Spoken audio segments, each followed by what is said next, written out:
Hey guys, Joe here. The man who and this is real. I'm 31 years old and very out of shape. I'm starting to work out again, but I almost got into two separate fist fights this week. It was really weird. Felt like I was in high school again because I was like, "Let's go, man. Let's go, squabble up." No, I'm playing. I do the chin up. I don't do that. I do it when I'm like hyping myself up, but I was like, "Really?" All right, yeah." It was weird. It was weird. Anyways, uh, we're not talking about me getting into fist fights where I probably would have gotten murdered because I'm very out of shape. I can fight, but I'm very out of shape. I would have probably won the first 30 seconds before I fell over. But we're going to talk about UFC 317, which, unlike my hypothetical fights, was actually really good and it was a lot of fun.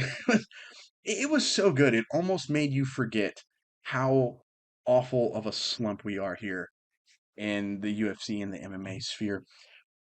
MMA has never been this bad, I feel like, personally, in terms of the quality. I mean, obviously, you can probably go be like, oh, the early days. You know, there's no reason. The early days, that was the best they could do, right? It just is what it is. There's no reason for fights and fight cards and matchmaking to be this bad nowadays. Yet there is. So I'm gonna say right now is the worst era in MMA history in terms of for us, for the consumer, for the quality of fighters at the very, very top, because it is a very top heavy sport right now, it feels like. It's been incredible. So, enough talk. Let's get into it. I hear voices in my head, they counsel me, they understand, they talk to me. Main event. Oh my gosh. I've covered this guy for a very long time. My first actual recap, my debut with the INC family, it featured Ilia Topuria taking on Jai Herbert. And one of my favorite cards of all time still, not just because of the personal thing, personal sentiments with it, because it's just a fantastic card. But Ilia Topuria, I remembered saying when he was getting ready to fight Bryce Mitchell, it's like, heads up, the winner of this fight, probably a unicorn. Because both of these guys, Topuria looks like the bigger killer, but Bryce Mitchell's really good. And Topuria just seems to have it all. This dude is a very, very, very good wrestler, a very high level grappler, and he's a boxing fan. And he has taken his boxing fandom and turned it into boxing skills, which has been just incredible. Like he has been a nightmare on the feet, and it's so much fun to watch from a technical standpoint of view. His punches are so clean. I know people who like MMA but are more boxing fans, and they love this. They love Taporia because of his hands, and he just also has like a nightmarishly freaky power on him. And I understand why people don't like this guy. And I understand it because for some of these reasons, I'm worried about this guy. But let's break it down. Why people don't like Taporia is he's knocking out fan favorite legends. You know, he's knocked out now, spoiler alert, three in a row. Volk, Max, and then last night, 217, he flattened Charles Oliveira in the first round. Knocking out Max Holloway's crazy. Knocking out Volk's crazy to win the belt off of. Uh, Max one is like a wow. Like beating Max is like that's pretty good. That's pretty crazy. Knocking him out, it's never been done before. Justin Gaethje couldn't do it. You know, Dustin Poirier couldn't do it. Connor couldn't do it back in the day when back when Max wasn't Max. Connor couldn't do it. You know, like no one has ever really been able to. He's only been dropped once before the Taporia fight, and he got decimated. Like got knocked stiff. It was hard to watch. Terrifying power, terrifying skills, and what other reason? He's super confident. Like he's incredibly confident. This is probably the biggest reason. He's so confident that it breaks into the cocky sphere. I think there's a level where confidence goes so hard it becomes almost unrealistically confident. And that's where cocky comes into, and that's where the obnoxiousness comes into. it's the same reason I don't like guys such as a Connor or a Sean O'Malley, is they are cocky and obnoxiously so. Whereas Ilya does have a good amount of that with him. I don't think he has as much as them. That could be my bias, so I'm willing to admit it. So I do like this. I did like him before this turn, but he's, it's a little. I get it. Because he literally, let's think about this the week before the fight. He had one of the coldest lines I've ever heard anyone say at a face off. He looks at Charles, and they're both being very respectful, and he goes, I'm just sorry it's you.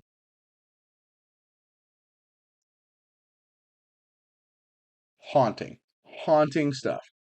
And then Friday night, day before the fight, he goes and celebrates his win. I'm going to repeat that. He apparently went out the day before his fight to celebrate a win for a fight that didn't happen yet. Crazy. And I say this, but I say this every recap, but I'm going to say it again here. This dude's probably the unicorn. I, this dude's probably the unicorn. Him and Shavkat, I see, and I go, "That are they unicorns? Like, what is this?" And the unicorn, what is it? What do I mean by that? Unicorns don't exist. Uni- That's what I mean by that. Unicorn is a term I've heard multiple times talked about in boxing and in professional wrestling. I've even heard it in the dating scene. I've heard it a lot in the dating scene when I was a douchey college-aged kid. When I was um, enjoying the college experience, we'll say. Our friends used to talk about unicorns. Unicorns don't exist, and unicorn is a perfect thing without flaw in every way, you know. And Topuria, there's no such thing as a real unicorn. Obviously, Topuria is not perfect. There's some flaws in his game, slight defensive flaws in his game. There will never be a fighter without flaws, but he seems so far as close to it as you can get. I've only seen maybe one or two. Only seen two other guys three other guys actually. Now I think about it in history that I could say, oh, these guys are probably were like as close as they can get to being unicorns. Who are these three guys? Mighty Mouse, GSP, Jose Aldo, aka literally my top three fighters ever, as I have Aldo, GSP, Mighty Mouse, in that order. Aldo won, and this guy seems to be it. Like right, like it feels weird. This has to be what it felt like if you were a Connor fan and like we're ignoring the fact that like he was like kind of industry before we knew what industry plants were. He was kind of an industry plant. Like, he was like, let's build him up. Yeah, like let's protect him. That's got to be what it feels like to watch this guy go. So how did the fight go with Charles? Charles actually came out with a pretty good game plan. Came out looking to time the jab with the counter. Good right hand, landed a great elbow as well in there. But he wanted to kind of stay in tight and in close. He was using the kicks at range, but he wasn't looking like for snap kicks or long kicks, which I felt like was probably going to be part of the game plan to establish a distance. But he actually didn't mind being close because I think he was wanting to have the option of clinching up to get a tie clinch or get the fight to the mat because his wrestling from the clinch looked very good against Michael Chandler. A wash Michael Chandler, still pretty impressive, I think, in Charles's last fight. So, what happens? He gets the clinch. He goes for a trip. Topuria flings him, just throws him down, reverses this takedown attempt, and gets on top. Now, this is crazy. No one talks about how crazy this was for me. He's in side control. Charles is so good at getting back to guard. He gets back to guard. And then Taporia gets like the easiest guard pass I've ever seen. Gets a mounted crucifix, and right before he's throwing bombs, Charles, who's an incredible grappler, probably his biggest asset is his grappling. Everyone just remembers the striking because the striking is so much fun nowadays. It's so awesome and clean and so much fun. He gets out and gets back to their feet. Now we're back on the feet, and it's literally like I think a jab to the body, which I remember going, "Ooh, good jab to the body." I'm a big fan of the jab to the body lately. Jab to the body, then a jab to head or jab to the head, another jab high, and then blink right straight right hand down the pipe. and then a left hand. And Charles is out from the right hand, and a left hand as Charles is like literally starting to descend, and some more shots afterwards. And he hit him so hard that Charles kneed himself in the face, similar to the worst time I've ever seen anyone knee himself in the face is probably my dude Justin Gaethje kneed himself in the face when Max Holloway knocked him out. But what's next for this 28-year-old two division champs? And I think they said he has less than 10 fights in the UFC. Like, dude, whoa, we put this guy on a rocket. And, like, we never really gave him easy fights. Like, we gave him tough guys every time out. And, like, I don't think anyone's going to say he ducked anybody here. I don't think so. Like, horrifying. The only person I think you could say is like maybe like Lopez, but Lopez lost to Volkanovski. MMA math doesn't work, but like still, you know. But like Lopez maybe, um, not Makayev. What's his face? So feel so Avloyev. I'm horrible. I apologize. Uh, I was like going Movsar. What's his last name? What's his last name? Avloyev. Movsar Avloyev. Avloyev, maybe you could say, but I don't think so. I think he just doesn't want to cut weight. I don't think he should have been at 145. He was too big in terms of like his body mass. Like he's just such a stout, short, stocky dude, and he can't really help it. And he did look small at 155, but I'm sure he's like like Sean Shirk, just solid. I'd imagine so. What do you do next for him though? So they might have accidentally, according to Dana, it might have been like, that wasn't planned. That was a mistake. It might have accidentally let Patty talk his way into it, which sounds utterly hilarious. Because if he doesn't, mm, you know, I think the only person, spoilers, I think the only person beating Topuria currently, as of now, is Topuria himself, doing stupid things like partying the night before a fight. That's so stupid. It's funny when you win, and when you win the way when you Babe Ruth call your shot like he did, because he said he was going to do it exactly this way, and then go partying the night before and then do it. That's crazy, but it ain't going to be crazy when you lose. So maybe don't do that. Don't lose to Patty, please. You're infinitely better than Patty. Um, that sounds funny to me, but Gaethje and Sarukian are infinitely more deserving. And I hate this matchmaking thing. So Sarukian, I will admit, he looked like he was crapping his pants watching this fight. That doesn't mean he's not less deserving, you know? Because what things look like and how things actually are, I was not there to check the contents of his pants and drawers, so I do not know if he was dropping bricks in there. I don't know. That might just be what he looks like when he's like super focused, Like some people have like some people's faces when they look like they're doing something else, but it's really it's just is what it is. We all know people that are like that, right? So who knows? Um, Gaethje technically was promised a title shot, and then fought Max as a like, hey, win or lose, like right UFC, win or lose, I still get a title shot, right? They're like, yeah, okay, well, I mean, he lost, which kind of hurts his case, but technically, it seems like he was promised by all accounts. Now, Sarukian was also given a title shot. He hurt his back, which I don't believe he grew it through his back. I don't think he was a faked an injury. I personally think he did hurt his back, was just trying to tough it out, and it was just too much for him. The closer you get, if anyone's ever, done anything competitive like that, and no one goes into anything 100%.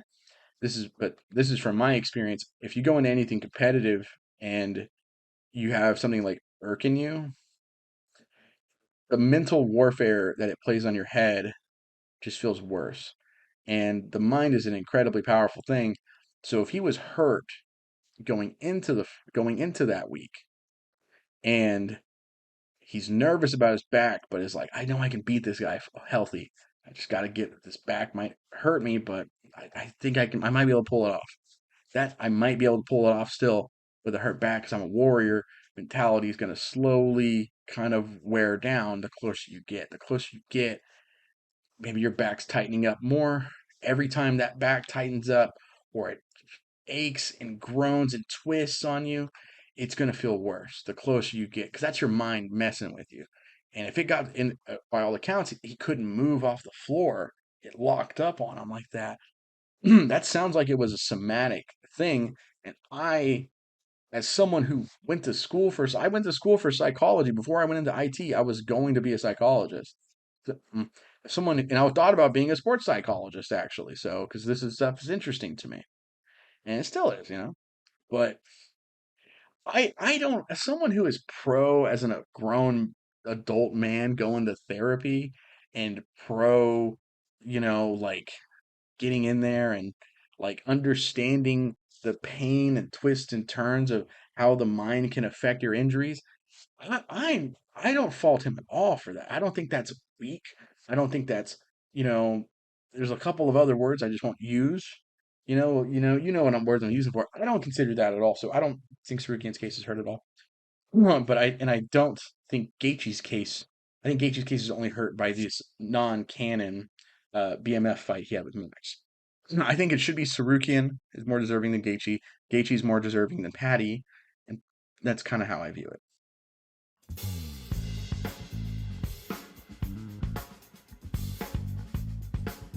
Pantoja continues to cement his legacy because, as we all know, the GOAT of 125 pounds is Mighty Mouse, right?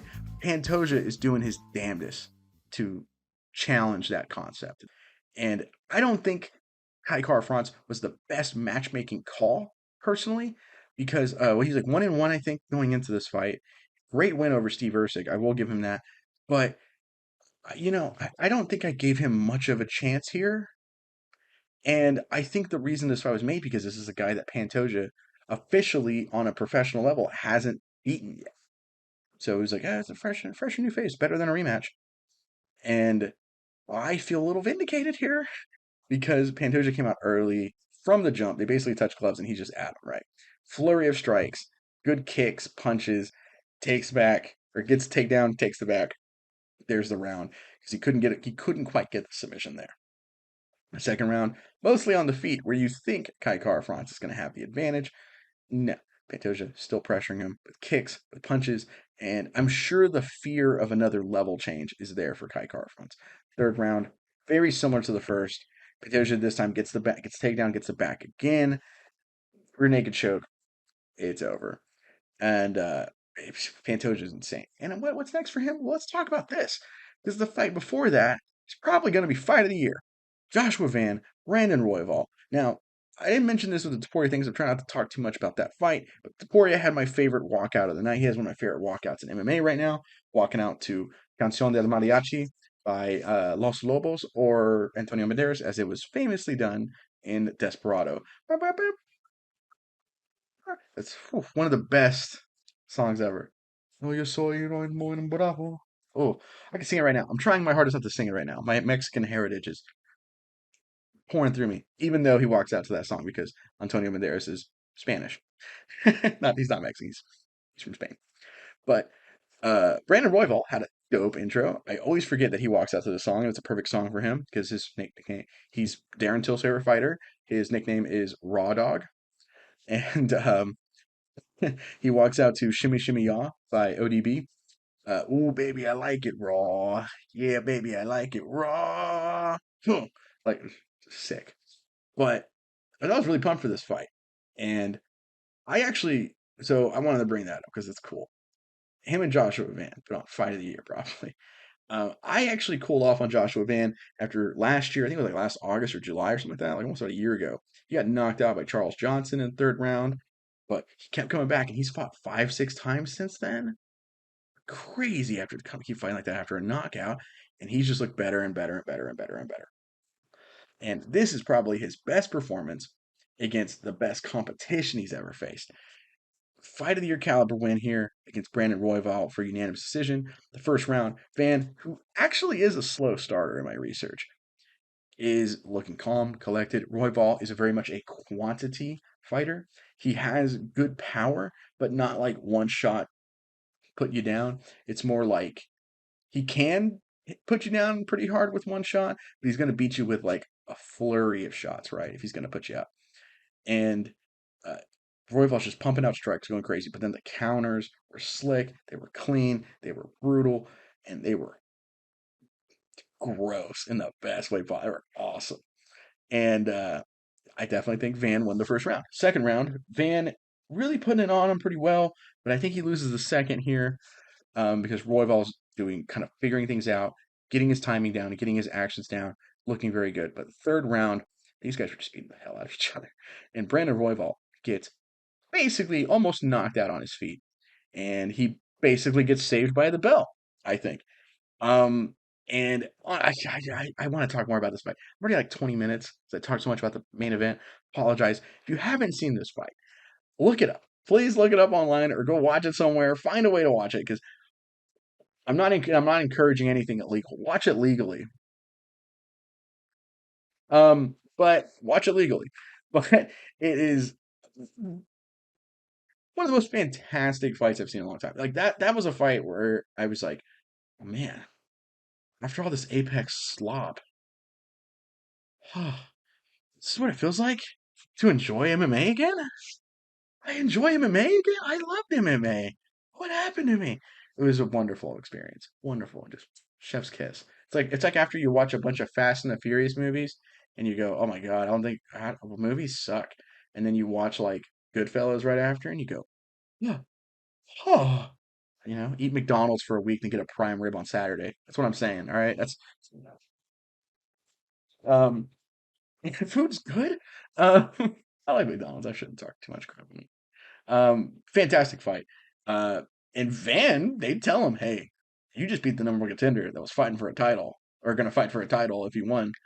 You're fighting for the title next. And I think that sounds fun. And I understand why they're doing it. He's at lower rank. He was like 12 going into this fight, taking on the number one ranked guy. But one, Pantoja has not fought Joshua Van yet. Joshua Van has a fun style matchup for Pantoja. Pantoja usually falters off gas wise in rounds 4 and 5. And he is very hittable. And Joshua Van showed I'm pretty calm, cool, and collected, even if I am a slow starter. And if you're hittable, I can counter you. I'm not afraid to, slip and counter. I'm not going to just back up and get pressured out of a win. I think that fight sounds amazing. Picking Pantoja like a knee-jerk reaction, but oh man, oof. But let's talk about the rest of the card. We can wrap this up here for us. Beneil Dariush, my boy Benny, and he beats another guy who I really like in the same vein, Money Moicano, for a different way. Not the same vein, but a different vein, but I like him almost very similar ways. Peyton Talbot got a comeback win because he lost his last fight, but he came in and won over Felipe Lima. So he might actually recover some hype because he had a ton of hype on him. Now, the question with him is not will he recover hype and reach Sean O'Malley levels of industry plant casual hype? That's not the question because the UFC wants him to be that kind of guy, and it's understandable. He's a young guy that is with like I'm trying to think how to word this. He's a young guy that they view as marketable with youth markets, and they go, hey, he's a fun striker with knockout power. We like those. So I'm sure they like that. The real question is he still cringe? My guess is probably, but at least he's actually very fun to watch. As much as cringe as he is, he's incredibly fun to watch. So he's not obnoxious either. So he's a nice guy. He seems like he's just really cringy. It's fine. Gregory Rodriguez, RoboCop himself, had like a legitimately disgusting and almost hard to watch, like scary type of KO for Jack Hermanson. He got some shots in after when Jack was super stiff, very slowly walks up, okay, and drops another hammer on a stiffened Jack Hermanson, and everyone is very upset with Gregory Rodriguez over this knockout because of the shot after the KO. And this is one of those times where it's super necessary, as Masvidal would say, it is not looked very fondly on. And I understand. My question is, why was Herb Dean in the other direction looking like he ran 40? It felt like he ran 40 yards to stop the fight. Where the hell was he in this stoppage? I'm not booing Gregory Rodriguez because I've had sparring matches, I've had moments, I've had competition in jiu-jitsu. So you don't like you're in a different zone. he might have been out of it. The slow walk and then clobber is a little fishy. I'm not gonna act like it wasn't. It seemed a little gross to me, but look, where's I didn't cuss there. I almost did. I caught myself. Where the hell was the ref at? Herb Dean, get him out of this sport. He's horrible. Um, that's oh my gosh, it was bad. It was bad. Oh my god, it reminds me of the Bryce Mitchell KO. Bryce Mitchell getting knocked out by Josh Emmett. There's in that watch the the moment he gets knocked out. Herb Dean is like this. Like it's the get him out. Like he's horrible. Gosh. How do you become a ref? And can we age you out? This is horrible.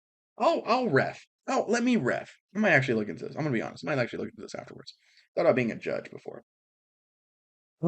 Anyways, Jose Delgado got a wild, actually, really good KO in 26 seconds over Hyder Emil. Rampage Jackson's favorite fighter, Tracy Cortez, got a win over Vivian Arroyo. I always mess up her name. I don't know how. By unanimous decision. Terrence McKinney got beat Vyacheslav Borshev by submission. I actually have recently inducted Borshev into my boy stable, and I feel like that's punishment for it. Jacob Smith got a rear naked choke over Nico Price in the second round. And finally, Jonata Denise beat Alvin Hines by unanimous decision to open up the card. This was a very good card, and reading all of those prelims off, what's crazy about them to me, because Peyton Talbot opened up the main card, and everything below that, those are all like Apex co-main events. And like and on an Apex card that we go, hey, maybe this one's pretty good. So what I'm trying to say is this was a really nice break from Apex slot. Apex matchmaking. It's been horrible lately. I'm Joe with the INC, and I always love getting to talk to you guys. And so it's always been a great blast always coming back. I'm filled with energy and excitement because I'm having a very good week. But thank you so much from the bottom of my heart for watching. Until next time.